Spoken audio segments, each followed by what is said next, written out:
Hi, this is Shankar. Welcome to the English ed YouTube channel.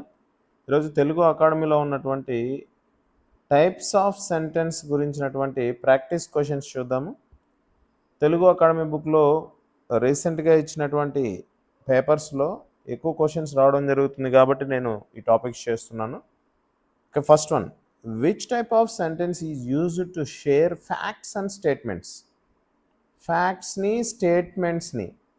స్టేట్మెంట్స్ని use చేయడానికి లేదా చెప్పడానికి ఏ సెంటెన్స్ని యూజ్ చేస్తారు అంటే డిక్లరేటివ్, ఇంటరాగేటివ్, ఇంపరేటివ్, ఎక్స్క్లమేటరీలో డిక్లరేటివ్ సెంటెన్స్ని, ఫ్యాక్ట్స్ని, స్టేట్మెంట్స్ని, ఫ్యాక్ట్స్ అంటే సత్యాలు, స్టేట్మెంట్స్ అంటే వాస్తవాలు, జరుగుతున్న వాటి గురించి చెప్పడం అన్నమాట.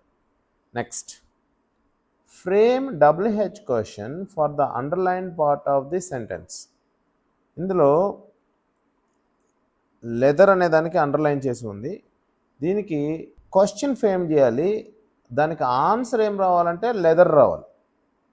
Agra is known for its leather products. ఇందులో లెదర్ అనే దానికి అండర్లైన్ ఉంది. సో ఆగ్రా తోలు పరిశ్రమకి ఫేమస్ అని, ప్రసిద్ధి అని. నెక్స్ట్, దీనికి సంబంధించి లెదర్ అనేది ఆన్సర్ వచ్చే విధంగా క్వశ్చన్ తయారు చేయాలి. What does Agra know? ఆగ్రాకి ఏం తెలుసు అని. What is Agra know for? ఇది గ్రామర్ పరంగా రాంగ్.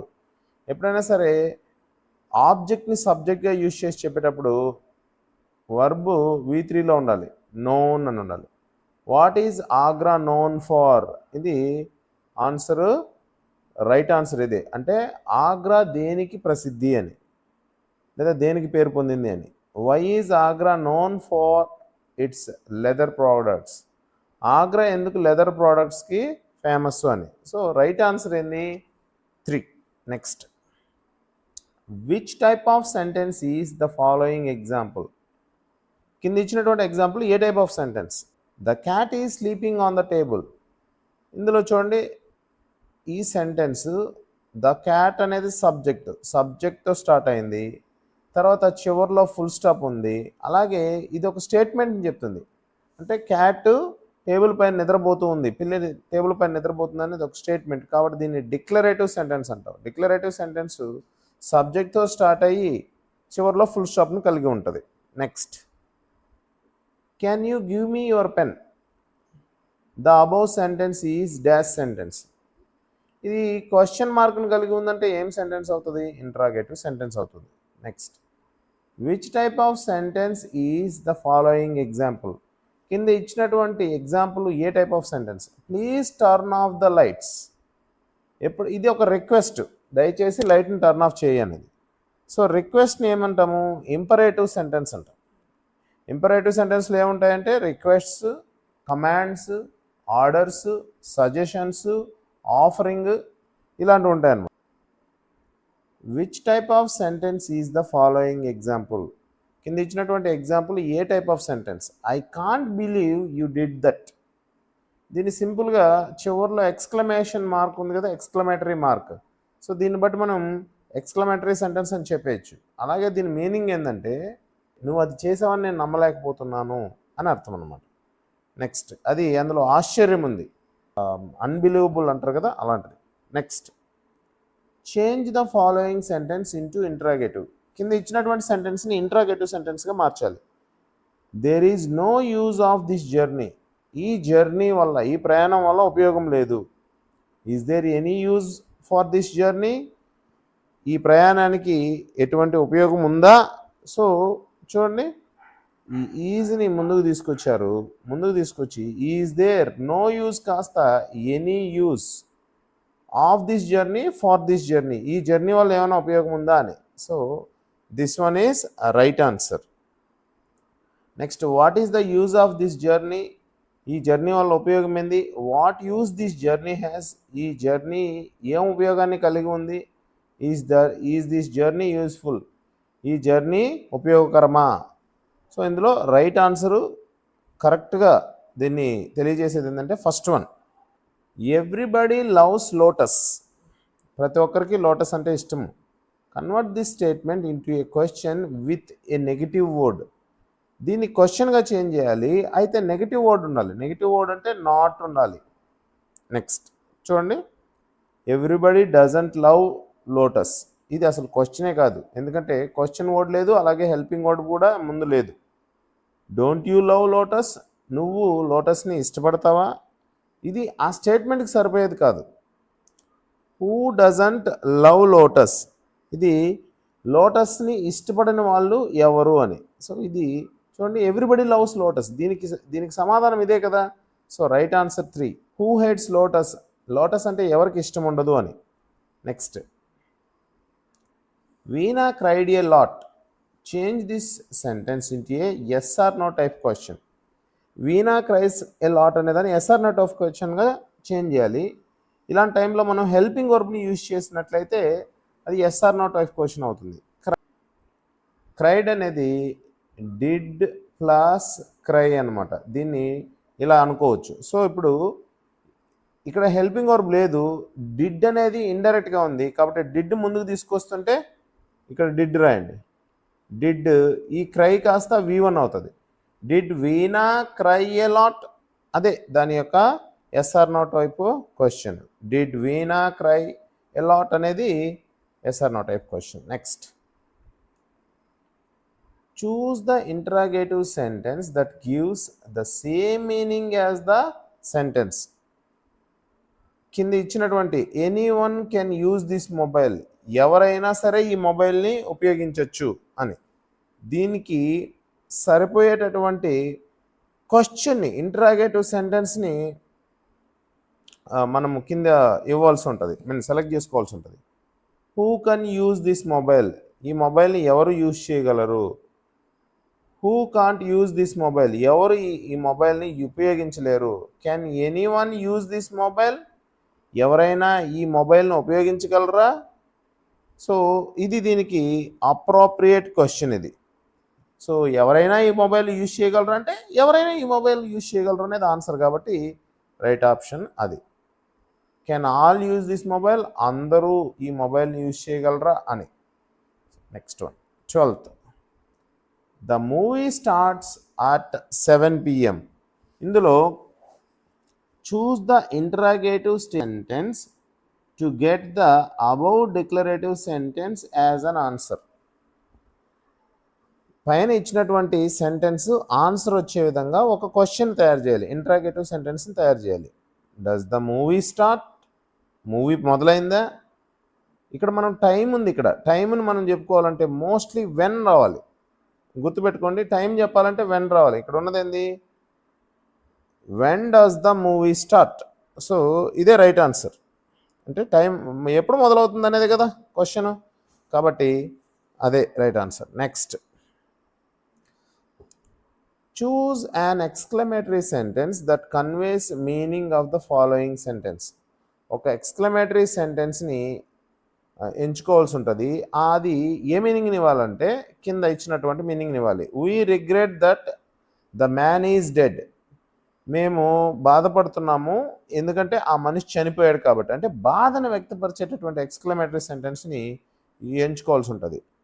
ఇందులో అలాస్ అనేది బాధను వ్యక్తపరిచేది. So alas the man is dead అనేది రైట్ ఆన్సర్. ఎప్పుడైనా అలాస్ చెప్పామంటే బాధపడుతున్నట్టు. The man has dead, wow అనేది వండర్ఫుల్నెస్ని లేదంటే గొప్పదనాన్ని ఇలాంటి వాటిని చెప్తుంది అనమాట. ద మ్యాన్ డైడ్ అనేది ఒక statement. So right answer 1. Change into imperative, దీన్ని ఇంపరేటివ్ సెంటెన్స్గా మార్చాలి. You should do the work, నువ్వు ఈ పని చేయాలి. You do the work, don't you do the work, do the work, can you not do the work. So ఇందులో బాగా గమనించినట్లయితే ఈ రెండు ఏమవుతాయంటే క్వశ్చన్స్ అవుతాయి. ఇక్కడ you do the work, do the వర్క్లో యూ ఉన్నట్లయితే ఇది డిక్లరేటివ్ సెంటెన్స్ అవుతుంది. ఎందుకు, ఇది ఒక సబ్జెక్ట్ కాబట్టి, సబ్జెక్ట్తో మొదలై ఫుల్ స్టాప్తో అనేది డిక్లరేటివ్. అదే ఇంపరేటివ్ సెంటెన్స్ ఎప్పుడు వర్బ్తో స్టార్ట్ అవుతుంది, కాబట్టి డూ ద వర్క్ అనేది imperative sentence. Next, frame WH question for the underlined part of the sentence. కింద అండర్లైన్ చేసినటువంటి పార్ట్కి WH క్వశ్చన్ని తయారు చేయవలసి ఉంటుంది, అది ఆన్సర్గా రావాలి. Biographers gather information about their subjects. ఇందులో ఇన్ఫర్మేషన్ అనే దానికి అండర్లైన్ ఉంది. సో దీనికి ఇది ఆన్సర్ వచ్చే విధంగా ఒక క్వశ్చన్ తయారు చేయాలి. చూడండి కింద ఉన్న వాటిలో ఏదో సెలెక్ట్ చేయాలి. What do biographers gather? What do biographers gather అంటే ఏం గ్యాదర్ చేస్తారు వాళ్ళు? ఇన్ఫర్మేషన్. సో రైట్ ఆన్సర్ ఇదే. What information do the biographers gather about? దేని గురించి బయోగ్రాఫర్స్ సమాచారం సేకరిస్తారు? ఇది మనకు సంబంధం లేదు, ఇది దానికి సంబంధం లేదు. Why do biographers gather information? ఎందుకు వాళ్ళు ఇన్ఫర్మేషన్ గ్యాదర్ చేస్తారు? How do biographers gather information? వాళ్ళు ఎలా ఇన్ఫర్మేషన్ని గ్యాదర్ చేస్తారు? సో ఇన్ఫర్మేషన్ అనేది సమాధానం వచ్చేది first one. Next, frame WH question for the underlined part of the sentence. Culture, the theme of the movie reflects our culture. ఆ సినిమాలో ఉన్నటువంటి సారాంశం లేదా అంతర్లీనంగా ఉండే అంశము మన సంస్కృతిని తెలియజేస్తుంది అని, ప్రతిబింబిస్తుంది అని. సో కల్చర్ అనేది ఆన్సర్ వచ్చే విధంగా ఒక క్వశ్చన్ని ఎంచుకోవాల్సి ఉంటుంది. What does the theme of the movie reflect? What does the theme of the movie reflect? ఇది రైట్ క్వశ్చన్. ఎందుకంటే ఆ మూవీ ఎటువంటి థీమ్ని ప్రతిబింబిస్తుంది అనేది దీని యొక్క అర్థం. What in the movie the theme reflects. ఇక్కడ సెకండ్ వన్లో వాట్ డస్ అని యూజ్ చేయవలసి ఉంటుంది. డస్ అనేది కరెక్ట్ క్వశ్చన్ ఫామ్కి తర్వాత డస్ అనేది రావాల్సి ఉంటుంది, కాబట్టి ఇక్కడ డస్ లేదు, కాబట్టి ఇది wrong. Does the theme reflect our culture? ఇది yes or no type question. So culture అనేది ఆన్సర్గా రాదు, ఇది yes or no type question. What reflects our culture? మన కల్చర్ని ఏది రిఫ్లెక్ట్ చేస్తుంది? ఇది సంబంధం లేనిది. Same WH question for the underline part of the sentence. కింద ఇచ్చినటువంటి స్టేట్మెంట్లో అండర్లైన్ పార్ట్కి WH క్వశ్చన్ తయారు చేయాలి. My house is 3 kilometers away from the station. ఎప్పుడైనా డిస్టెన్స్ ఇచ్చినట్లయితే మనం కనుక్కోవాల్సినటువంటిది సింపుల్గా దీని సమాధానంగా ఇది రావాల్సి ఉంటుంది. 3 kilometers అనేది. చూడండి, how long is your house from the station. ఎప్పుడైనా సరే హౌ లాంగ్ అని యూజ్ చేస్తే టైంని అడుగుతున్నట్టు ఎంత సమయం అని. How long is your house from the station అంటే స్టేషన్ నుంచి మీ ఇంటికి ఎంత సమయం పడుతుందని. కానీ అక్కడ డిస్టెన్స్ కదా అడిగింది. వేర్ ఈజ్ యువర్ హౌస్, మీ ఇల్లు ఎక్కడుంది. How far is your house from the station. How far అని యూజ్ చేస్తే ఎంత దూరం అని, డిస్టెన్స్ని అడుగుతున్నట్టు. సో రైట్ క్వశ్చన్ ఇదే. How much is your house, మీ ఇల్లు ఎంత అని, దాని ఖరీదు అడుగుతున్నట్టు. Next, frame WH question for the underline part of the sentence. కింద ఇచ్చినటువంటి యాజ్ ఇట్ ఈజ్ రైనింగ్ అనే దానికి ఒక WH క్వశ్చన్ తయారు చేయాలి. ఇది ఆన్సర్గా రావాల్సి ఉంటుంది. As it is raining we have to stay at home. So వర్షం పడుతూ ఉండడం వల్ల మేము ఇంట్లో ఉండాల్సి వచ్చిందని. వై ఈజ్ ఇట్ రైనింగ్, వర్షం ఎందుకు పడుతుంది. Where do we have to stay, మేము ఎక్కడ ఉండాలి. Why to stay at home, ఎందుకు మేము ఇంట్లో ఉండాలి. వై టు స్టే హోమ్ అంటే ఇంట్లో ఎందుకు ఉండడం అని. Why do we have to stay at home అని అంటే ఇంట్లో ఎందుకు ఉండవలసి వచ్చింది అని. సో దానికి answer as it is raining, వర్షం పడుతూ ఉండడం వల్ల అని. Next, frame WH question for the underline part of the sentence. Life is struggle. ఇందులో స్ట్రగుల్ అనే వర్డ్కి సమాధానంగా వచ్చేలాగా క్వశ్చన్ తయారు చేయాలి. జీవితం అనేది ఒక పోరాటం అని దీని మీనింగ్. హౌ ఈజ్ లైఫ్, జీవితం ఎలా ఉంది. Why is life a struggle, జీవితం ఎందుకు ఒక పోరాటం. ఈజ్ లైఫ్ ఏ స్ట్రగుల్, జీవితం అనేది ఒక పోరాటమా. వాట్ ఈజ్ లైఫ్, జీవితం అంటే ఏంటి. సో జీవితం, life is a struggle. So right question ఇదే. Next, frame WH question for the underlined part of the sentence. కింద ఇచ్చినటువంటి అండర్లైన్డ్ పార్ట్కి ఒక WH క్వశ్చన్ తయారు చేయాలి. The poet stopped at the place where the road diverged into 2 different parts. Poet ఏం చేశాడంట, ఎక్కడైతే రోడ్డు 2 భాగాలుగా విడిపోతుందో అక్కడ ఆగాడు అని. So at the place where the road diverged into 2 different parts అనే దానికి ఒక క్వశ్చన్ తయారు చేయాలి. Why did poet stop at the place where the road diverged into 2 parts? Poet ఎందుకు 2 దారులుగా చీలిపోయే దగ్గర ఆగిపోయాడు? Where does the poet stop? Poet ఎక్కడ ఆగాడు? ఇక్కడ బాగా గమనించినట్లయితే ఇక్కడ డస్ ఇవ్వడం జరిగింది, కానీ స్టాప్డ్ అనేది V2లో ఉన్నప్పుడు ఎప్పుడు కానీ హెల్పింగ్ వర్బ్గా డిడ్ యూజ్ చేయవలసి ఉంటుంది, డస్ యూజ్ చేయకూడదు. వేర్ డిడ్ అని యూజ్ చేయాల్సి ఉంటుంది. ఇక్కడ చూడండి, నెక్స్ట్ వన్ చూడండి, where did the poet stop? ఇక్కడ డిడ్ యూజ్ చేయరు, ఎందుకంటే అది పాస్ట్ యాక్షన్ కాబట్టి స్టాప్ అనేది V1. ఇది కరెక్ట్ యూసేజ్ ఆఫ్ క్వశ్చన్ అనమాట. స్ట్రక్చర్ కరెక్ట్గా ఉంది. సో పోయెట్ అక్కడ ఎందుకు ఆగాడు అని దీని యొక్క meaning. So did the poet stop at the place where the road diverged into 2 different parts? Poet road 2గా చీలుతున్న దగ్గర ఆగాడా అంటే ఇది yes or no type question ఇది. So right answer 3. Thank you so much for watching this video. Hope you liked it. Please do subscribe